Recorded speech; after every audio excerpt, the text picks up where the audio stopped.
ان 4 فرض کو کیوں مقرر کیا، اس میں کیا حکمت تھی؟ سب سے پہلے تو ہم نے یہ دیکھنا ہے کہ وضو کے فرائض 4 ہیں۔ ان وضو سے پہلے ہم ہاتھ دھوتے ہیں، کلی کرتے ہیں اور ناک میں پانی ڈالتے ہیں، اس کے بعد جو فرائض ہیں وہ شروع ہوتے ہیں۔ تو ہاتھ کا دھونا، کلی کا کرنا، وضو کا کرنا، اس میں بے شمار حکمتیں یہ بھی ہے۔ بے شمار حکمتوں میں سے ایک حکمت یہ بھی ہے کہ ہم جس پانی سے اپنے چہرے کو دھو رہے ہیں، جس پانی سے ہم پاکی حاصل کر رہے ہیں، کیا وہ پانی پاک بھی ہے یا نہیں۔ ہاتھوں میں جب پانی لیتے ہیں، ہاتھ دھوتے ہیں، تو اور حکمتوں کے علاوہ ایک حکمت یہ بھی ہوتی ہے کہ ہم ہاتھوں میں جب پانی لے رہے ہوتے ہیں، اس وقت پانی کی رنگت کو چیک کر رہے ہوتے ہیں، کیا اس کی رنگت بھی ہے ایسی کہ جس سے ہم وضو کر سکیں، جس سے ہم پاکی حاصل کر سکیں۔ اور جب ہم کلی کرتے ہیں، کلی کرنے کے ساتھ ہم پانی کے ذائقے کو چیک کر رہے ہوتے ہیں، کیا ایسا ذائقہ ہے کہ اس سے ہم جو وضو کر رہے ہیں، جو پاکی حاصل کر رہے ہیں، کیا وہ بھی ہوگی یا نہیں۔ اور تیسرا، جب ہم ناک میں پانی ڈالتے ہیں تو اس میں بے شمار حکمتوں کے علاوہ ایک حکمت یہ بھی ہے کہ ہم اس وقت وضو والے پانی کی سمیل بھی چیک کر رہے ہوتے ہیں، کیا یہ پاک صاف پانی ہے تو ہم اس سے وضو کریں۔ اگر اس کی سمیل ایسی ہے کہ وہ خود بھی پاک نہیں ہے تو پھر ہمارے اعضاء کو کیسے صاف کرے گا۔ ہم کپڑے پہنتے ہیں تو پاک کپڑے پہنتے ہیں، کہیں پہ کوئی نجاست نہ لگی ہو۔ اسی طرح کسی جگہ پر نماز پڑھتے ہیں تو اس جگہ کو دیکھتے ہیں، اس پر کوئی نجاست نہ لگی ہو بلکہ پاک صاف ہو۔ اسی طرح جس پانی سے ہم وضو کر رہے ہوتے ہیں، اس پانی کا پاک ہونا بھی ہمارے لیے انتہائی ضروری ہوتا ہے۔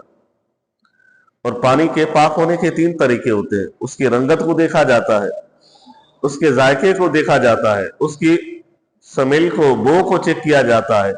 اگر یہ تینوں تبدیل ہے، بدلی ہوئی ہے، تو وہ یوں سمجھے کہ وہ پانی پاک نہیں ہوتا۔ اگر جیسے عام پانی ہے، وہاں پر رنگت اور ہے، اور جو جس سے ہم وضو کر رہے ہیں وہ ایسی رنگت والا پانی ہے، تو ایسے پانی سے وضو نہیں ہوگا جس کی رنگت ہی تبدیل ہو چکی ہو، اس کا ذائقہ بھی تبدیل ہو چکا ہو، اس کے اندر سمیل آ رہی ہو، تو ایسے پانی سے وضو کرنا بھی جائز نہیں ہوتا۔ اور اللہ رب العزت نے 4 فرائضوں کی حکمت اس طرح بھی ہو سکتی ہے کہ اللہ رب العزت نے وضو کے اندر اعتدال اور آسانی کے لیے اللہ نے 4 فرائض کو ہی فرض فرمایا ہے۔ اعتدال اور آسانی، یعنی 4 ہی فرض ہوں گے نا۔ اعتدال بھی ہے، اتنا زیادہ نہیں ہے کہ ہم اتنے فرائض ہی وضو میں کرتے رہتے، بلکہ اللہ رب العزت نے ایک اعتدال کے ساتھ اور آسانی کے ساتھ صرف 4 فرض کا ذکر قرآن پاک میں فرمایا ہے۔ اور اس کی دوسری حکمت یہ بھی ہے کہ طہارت کا حصول ضروری ہو جائے، ضروری انداز سے ہم طہارت حاصل کر سکیں۔ جو 4 فرائض ہیں، ان کا خیال رکھنا حد سے زیادہ ضروری ہوتا ہے۔ اور ہم اگر کسی سے بات چیت کرتے ہیں تو سب سے پہلے ہمارا چہرہ ہی ان کے سامنے ہوتا ہے، تو ہم نماز جب پڑھتے ہیں تو نماز کے لیے ہم چہرے کو ہی دھو کر جاتے ہیں، تاکہ اللہ رب العزت ہمارا چہرہ صاف ہوگا تو اللہ اس کے ذریعے سے ہمیں گناہوں سے بھی پاک صاف کر دے گا۔ یہاں پر یہ ایسی 4 چیزیں ہیں جو زیادہ استعمال ہونے والی ہوتی ہیں۔ چلتے پھرتے چہرے کے اندر مٹی، گرد و غبار لگ جاتی ہے، تو فرض کے لیے ہم چہرے کو اللہ رب العزت نے دھونا فرض قرار دیا۔ سر کا مسح کرتے ہیں، سر کے مسح کرنے سے اللہ رب العزت جسم کے اندر تازگی کو پیدا فرما دیتے ہیں۔ اور कोहनियों समेत हाथों को धोना। इससे हम कोई चीजें खाते पीते हैं तो हमारी कोहनियां भी साफ होती है और हमारे हाथ भी साफ होते हैं। और चौथा फर्ज जो हम पाँव को धोते हैं, क्योंकि पाँव के जरिए से हम चलते हैं तो मट्टी गर्दो गुबार ज्यादा लगती है। इस वजह से अल्लाह रब्बुल इज्जत ने इन 4 फराइज को ही मुकर्रर फरमा दिया, इनका जिक्र कर दिया, क्योंकि ये ऐसे आज़ा हैं जो ज्यादा इस्तेमाल होने वाले होते हैं। और इसी तरह से अल्लाह रब्बुल इज्जत ने वुजू के 4 फराइज में से एक हिकमत ये भी है कि सुन्नत और मुस्तहब्बात की गुंजाइश रखी जाए। अगर सारे ही फराइज होते, फराइजों की तादाद ज्यादा होती, तो फिर हमें मुस्तहब्बात का पता ना चलता, वो ना होते। फिर सुन्नत कितनी है, तो वुजू करने में कितनी सुन्नतें हैं, क्या क्या सुन्नतें हैं, तो उनका भी हमें इल्म ना रहता।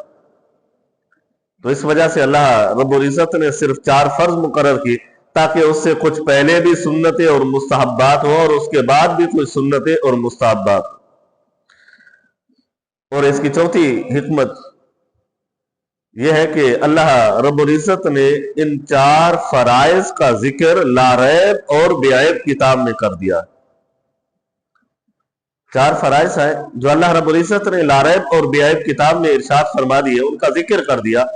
तो जब अल्लाह रब्बुल इज्जत ने इस लारैब और बेऐब किताब में उनका जिक्र किया, यह सबसे बड़ी हिकमत है। मेरा रब मेरा रब अपने बंदू से जो प्यार करता है, तो वो इन हिकमतों से भी आसान अंदाज से वाकिफ होता है। और इसी तरह वुजू के फराइज का मकसद इबादत के लिए तहारत करना। हम इबादत करते हैं, अल्लाह रब्बुल इज्जत को याद करते हैं, नमाज पढ़ते हैं, तो इसमें यह लाजमी है कि हम तहारत यानी पाक साफ होकर अपने रब को याद करते हुए नजर आए। और इसमें दूसरी हिकमत, दूसरा मकसद यह है कि रूहानी पाकीज़गी हासिल हो जाए, कि हमें रूहानियत मिल जाए। जिस तरह हमारा जाहिर पाक हो जाता है जब हम वुजू करते हैं, तो वुजू के जरिए से अल्लाह रब्बुल इज्जत हमारा बातिन भी पाक और साफ फरमा देते हैं।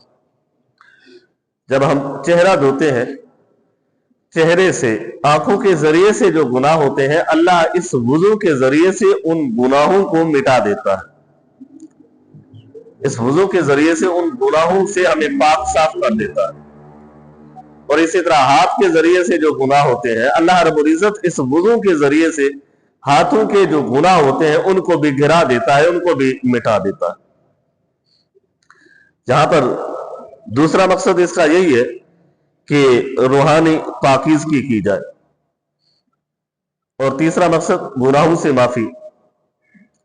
जब हम वुजू करते हैं, वुजू करने के बाद जब हम उठते हैं, तो मफ़हूम हदीस है कि महबूब मुस्तफ़ा सल्लल्लाहु अलैहि वसल्लम ने फरमाया कि जो बंदा अच्छी तरह से वुजू करता है, तो अल्लाह रब्बुल इज्जत इस वुजू के तवस्सुल से उसके कितने गुनाहों को माफ फरमा देता है, उसके गुनाह माफ हो जाते हैं।